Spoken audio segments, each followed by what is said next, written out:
അസ്സലാമലൈക്കും. എല്ലാവർക്കും സുഖമാണെന്ന് വിശ്വസിക്കുന്നു. ഇന്ന് ഞാൻ തയ്യാറാക്കുന്നത് ഫിഷ് ബിരിയാണിയാണ്. നമുക്കെങ്ങനെയാണ് നല്ല ടേസ്റ്റി ആയിട്ട് ഫിഷ് ബിരിയാണി ഉണ്ടാക്കുന്നതെന്ന് നോക്കാം. ആദ്യം നമുക്ക് മീനിലേക്കുള്ളൊരു മസാല തയ്യാറാക്കണം. ഇതിന് വേണ്ടിയിട്ട് ഞാനിപ്പോൾ ഒരു പാത്രത്തിൽ 3 ടേബിൾ സ്പൂണോളം കാശ്മീർ റെഡ് ചില്ലി ചേർത്ത് കൊടുക്കുന്നുണ്ട്. വേണമെങ്കിൽ നമുക്ക് എരിവുള്ള മുളക് പൊടിയും ഉപയോഗിക്കാം.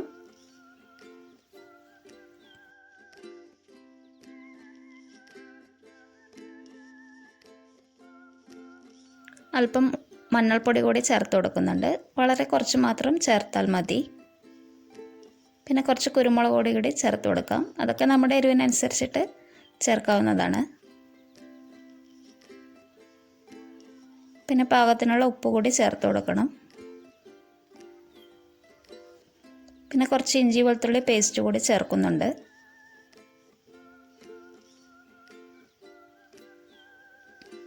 അരമുറി ചെറുനാരങ്ങയുടെ നീര് കൂടി ചേർക്കുന്നുണ്ട്. അത് ചേർത്തിട്ട് നന്നായിട്ടൊന്ന് മിക്സ് ചെയ്ത് കൊടുക്കണം.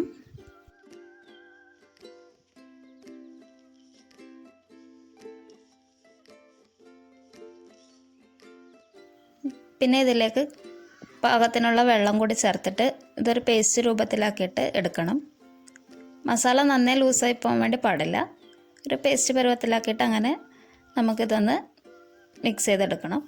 വെള്ളം കുറേശ്ശായിട്ട് മാത്രം ചേർത്ത് കൊടുക്കുക. വെള്ളം ചേർക്കുമ്പോൾ അത് കൂടിപ്പോകാതിരിക്കാൻ വേണ്ടിയിട്ട് ഒന്ന് ശ്രദ്ധിക്കണം.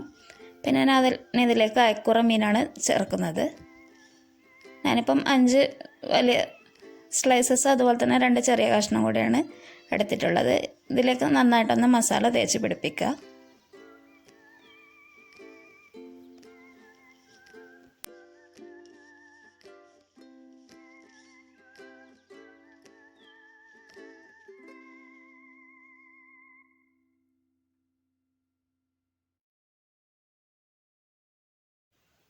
ഈ മീനിനെ നമുക്ക് അരമണിക്കൂറോളം റെസ്റ്റ് ചെയ്യാൻ വേണ്ടിയിട്ട് വെക്കാം. ഫ്രിഡ്ജിൽ വെച്ചിരിക്കുന്നതാണ് ഒന്നുകൂടി നന്നായിട്ടുണ്ടാവുക. ഒരു ഫ്രൈങ് പാനിലേക്ക് ഞാനിപ്പോൾ കുറച്ച് വെളിച്ചെണ്ണ ചേർത്ത് കൊടുക്കുന്നുണ്ട്. വേണമെങ്കിൽ നമുക്ക് സൺഫ്ലവർ ഓയിലും ഉപയോഗിക്കാം. ഇതിലേക്ക് കുറച്ച് കറിവേപ്പില ചേർത്ത് കൊടുക്കുന്നുണ്ട്. മീനൊക്കെ ഫ്രൈ ചെയ്യുമ്പോൾ കറിവേപ്പില ചേർക്കുന്നത് നല്ലതാണ്. പിന്നെ ഞാൻ ഈ മീനിലേക്ക് കുറച്ച് കോൺഫ്ലോർ കൂടി അരമണിക്കൂറിന് ശേഷം ഫ്രിഡ്ജിൽ നിന്ന് എടുത്ത ശേഷം കുറച്ച് കോൺഫ്ലോർ കൂടി ഒന്ന് തേച്ച് കൊടുത്തിട്ടുണ്ട്. ഇത് നമുക്ക് മീനൊക്കെ ഒന്ന് പൊടിഞ്ഞു പോകാതിരിക്കാൻ വേണ്ടിയിട്ട് ഒരു കോട്ടിങ് കിട്ടാൻ വേണ്ടിയിട്ടാണ്. ഇഷ്ടമുള്ളവർ മാത്രം അങ്ങനെ ചെയ്താൽ മതി. ഇതിനെ നമുക്കൊന്ന് മീഡിയം ഫ്ലെയിമിലൊന്ന് നന്നായിട്ടൊന്ന് ഫ്രൈ ചെയ്തെടുക്കണം. ഫ്ലെയിം കുറച്ച് വെച്ചിട്ട് ചെയ്യരുത്. അന്നേരം പെട്ടെന്ന് മീനൊക്കെ പൊടിഞ്ഞു പോകാനൊക്കെയുള്ള ചാൻസ് ഉണ്ട്. വല്ലാണ്ടങ്ങ് വെന്ത പോലെ ആയിപ്പോവും.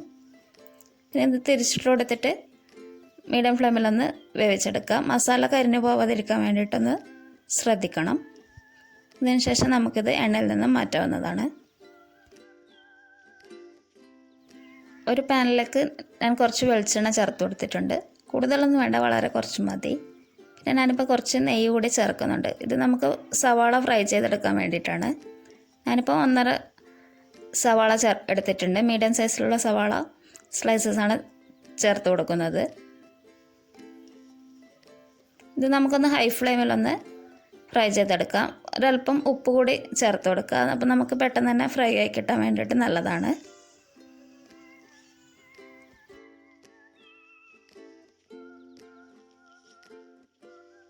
ഇതിൻ്റെ കളറൊന്ന് മാറി വരുന്ന സമയത്ത് നമുക്കിത് മീഡിയം ഫ്ലെയിമിലാക്കിയിട്ട് ഒന്ന് ഫ്രൈ ചെയ്ത് കൊടുക്കാം. പിന്നെ നമുക്കിത് എണ്ണയിൽ നിന്ന് മാറ്റാം. ഒരു ഗോൾഡൻ ബ്രൗൺ കളർ ആകുമ്പോൾ തന്നെ എണ്ണയിൽ നിന്ന് മാറ്റാം.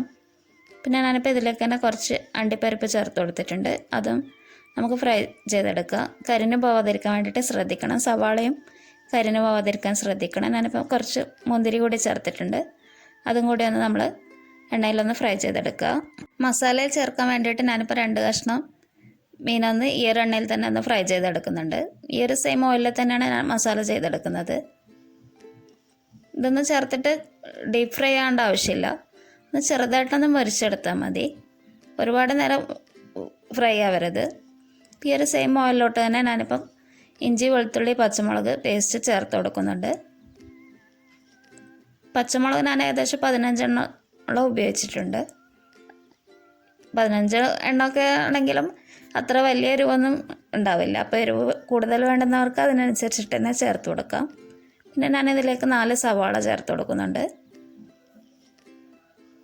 ഇതിൽ പാകത്തിനുള്ള ഉപ്പ് കൂടി ചേർത്ത് കൊടുക്കുക. ഇത് നമുക്ക് നന്നായിട്ടൊന്ന് വഴറ്റിയെടുക്കണം. മീഡിയം ലോ ഫ്ലെയിമിൽ ചെയ്തെടുത്താൽ മതി.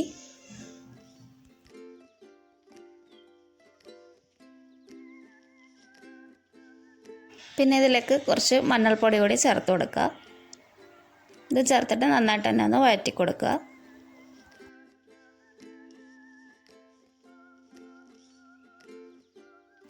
സവാള നന്നായിട്ട് വഴറ്റിക്കഴിഞ്ഞാൽ നമുക്ക് ഇതിലേക്ക് ഷാലോ ഫ്രൈ ചെയ്തിട്ടുള്ള 2 പീസ് മീനില്ലേ, അതിൻ്റെ മുള്ളൊക്കെ കളഞ്ഞിട്ട് അതൊന്ന് ചേർത്ത് കൊടുക്കുക. അത് ചേർത്തിട്ട് നന്നായിട്ട് തന്നെ ഒന്ന് മിക്സ് ചെയ്ത് കൊടുക്കുക.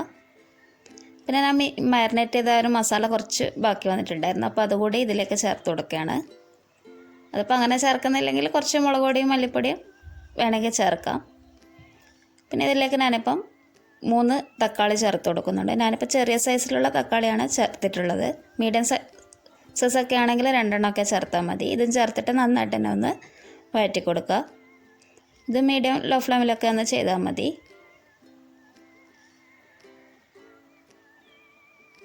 പിന്നെ ഞാനിതിലേക്ക് ഫ്രൈ ചെയ്ത് വെച്ചിട്ടുള്ള ഒരു ഉള്ളിയിൽ നിന്ന് കുറച്ച് ഭാഗം എടുത്തിട്ട് ഇതിൽ ചേർക്കുന്നുണ്ട്. പുള്ളി മൂത്തിട്ടുള്ള ഒരു ഫ്ലേവർ മസാലയ്ക്ക് നല്ലൊരു ടേസ്റ്റ് കൊടുക്കും. പിന്നെ ഞാൻ ഇതിലേക്ക് അരമുറി ചെറുനാരങ്ങ നീര് കൂടി ചേർത്തിട്ടുണ്ട്, അത് കാണിക്കാൻ വിട്ടുപോയതാണ്. പിന്നെ അതിന് ശേഷം കുറച്ച് കുരുമുളക് പൊടി ചേർത്ത് കൊടുക്കുക. പിന്നെ ഇതിലേക്ക് ഗരം മസാല ചേർത്ത് കൊടുക്കുക. ഈ ഒരു മസാലയിൽ ഞാനിപ്പോൾ തൈരൊന്നും ചേർക്കുന്നില്ല. ഇത് ചേർത്തിട്ട് നന്നായിട്ട് തന്നെ ഒന്ന് മിക്സ് ചെയ്തെടുക്കുക. അപ്പോൾ പുളിയൊക്കെ നോക്കിയിട്ട് ലെമൺ ജ്യൂസൊക്കെ ചേർത്ത് കൊടുക്കണം. പിന്നെ ഇതിലേക്ക് കുറച്ച് മല്ലിയില കറിവേപ്പില ചേർത്ത് കൊടുക്കുക. കറിവേപ്പില നമുക്ക് താല്പര്യം ഉണ്ടെങ്കിൽ ചേർത്താൽ മതി. പിന്നെ പുതിനയില ഉണ്ടെങ്കിൽ അതും ചേർക്കാവുന്നതാണ്. ഞാനിപ്പോൾ ഒരു നുള്ളി കസൂരി മേത്തി ചേർക്കുന്നുണ്ട്. ഇത് നമ്മുടെ ഉലുവച്ചീര ഉണക്കി പൊടിച്ചിട്ടുള്ള ഒരു പൊടിയാണ്. ഇത് കൂടുതലായി പോകരുത്. ഇത് ചേർക്കുമ്പോൾ നല്ലൊരു മണവും അതുപോലെ തന്നെ നല്ലൊരു രുചിയായിരിക്കും കിട്ടുക. കൂടുതലായി പോകരുത്, അപ്പോൾ ഒരു കയ്പ്പ് രസം വരും. പിന്നെ മീൻ ഫ്രൈ ചെയ്ത് വെച്ചിട്ടുള്ള ഒരു ഓയിൽ കൂടി ഈ ഒരു മസാലയിൽ ചേർത്ത് കൊടുക്കുന്നുണ്ട്. ഇപ്പം നമ്മുടെ മസാല റെഡി ആയിട്ടുണ്ട്. അടുത്തതായിട്ട് നമുക്ക് ചോറ് തയ്യാറാക്കണം. ഞാനിപ്പോൾ ഒരു പാനിലേക്ക് കുറച്ച് പാം ഓയിലും അതിലേക്ക് 2 സ്പൂണോളം ഗീയും ചേർത്ത് കൊടുക്കുന്നുണ്ട്. നമുക്ക് സൺഫ്ലവർ ഓയിൽ വേണമെങ്കിൽ അത് ഉപയോഗിക്കാം, വെളിച്ചെണ്ണ ഉപയോഗിക്കരുത് കേട്ടോ. പിന്നെ ഇതിലേക്ക് ഞാനിപ്പോൾ ഒരു ചെറിയ കഷ്ണം സവാള അരിഞ്ഞത് ചേർത്ത് കൊടുക്കുന്നുണ്ട്. പിന്നെ കുറച്ച് സ്പൈസസാണ് ചേർത്ത് കൊടുക്കുന്നത്.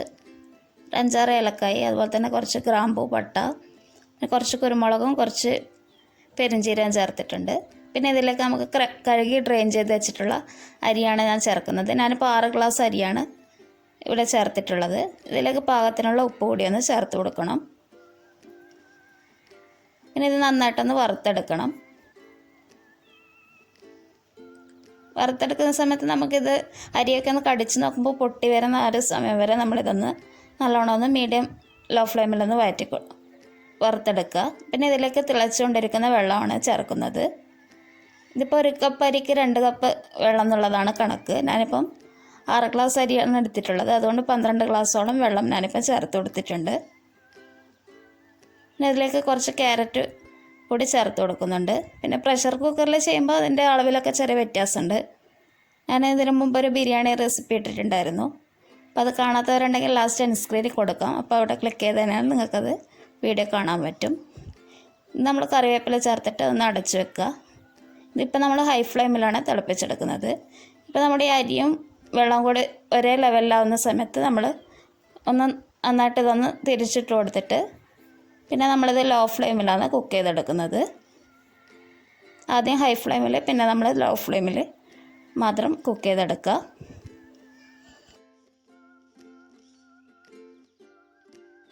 പിന്നെ വെള്ളം നന്നായിട്ട് വറ്റി വരുന്നതുവരെ ഇതൊന്ന് ലോ ഫ്ലെയിമിൽ തന്നെ കുക്ക് ചെയ്തെടുക്കുക. അതിനുശേഷം ഒരല്പസമയം കഴിഞ്ഞിട്ട് നമ്മളിതൊന്ന് ഫ്ലെയിം ഓഫ് ചെയ്തിട്ട് ഇതൊന്ന് തുറന്ന് വെക്കുക. അതിനുശേഷം ഇത് ഒന്ന് നന്നായിട്ടൊന്ന് മറിച്ചിട്ട് കൊടുക്കണം. അടിഭാഗത്തുള്ള ചോറൊക്കെ മുകൾ ഭാഗത്ത് വരുന്ന രീതിയിലൊന്ന് മറിച്ചിട്ട് കൊടുക്കുക. എന്നിട്ട് ഒന്നുകൂടി അടച്ചു വെക്കുക. അപ്പോഴത്തേക്ക് ചോറ് സെറ്റായിട്ട് വരും. പിന്നെ നമുക്ക് ദം ചെയ്യണം. അതിന് വേണ്ടിയിട്ട് ഞാനിപ്പോൾ ഒരു പാനിലേക്ക് കുറച്ച് മസാല ചേർത്ത് കൊടുക്കുക. നമ്മൾ ദം ചെയ്യുന്ന സമയത്ത് മസാല ഇത്തിരി ലൂസായിട്ടിരിക്കാൻ വേണ്ടി ശ്രദ്ധിക്കണം. കൂടുതലല്ല, കുറച്ചൊന്ന് അതൊന്ന് നോക്കിയിട്ട് ചെയ്യണം. പിന്നെ ഇതിലേക്ക് കുറച്ച് റൈസ് ചേർത്ത് കൊടുക്കുക. പിന്നെ ഇതിലേക്ക് ഫ്രൈ ചെയ്തിട്ടുള്ള ആ ഒരു ഉള്ളി കുറച്ച് ചേർത്ത് കൊടുക്കുക. പിന്നെ ആ ചോറ് മുഴുവൻ അങ്ങനെ കുറച്ച് ഭാഗം ചേർത്തിട്ടുണ്ട്. പിന്നെ ഇതിലേക്ക് കുറച്ച് ഗരം മസാല ചേർത്തിട്ടുണ്ട്. പിന്നെ കുറച്ച് ക്യാരറ്റ് സ്ലൈസസ്, ഇതൊക്കെ ഭംഗിക്ക് വേണ്ടിയിട്ട് ചേർക്കുന്നതാണ്. താല്പര്യമുള്ളവർ മാത്രം ചെയ്താൽ മതി. പിന്നെ ഇതിലേക്ക് വീണ്ടും മസാല കുറച്ചുകൂടി ചേർത്ത് കൊടുക്കുക. പിന്നെ ഇതിലേക്ക് മീൻ പീസസൊക്കെ വെച്ചിട്ട് അതിൻ്റെ മുകളിലും മസാല ഇട്ട് കൊടുക്കുക. ഈ മീൻ പീസസിൻ്റെ മുകളിലും നന്നായിട്ട് തന്നെ ഒന്ന് മസാല കൊണ്ട് കവർ ചെയ്തെടുക്കണം.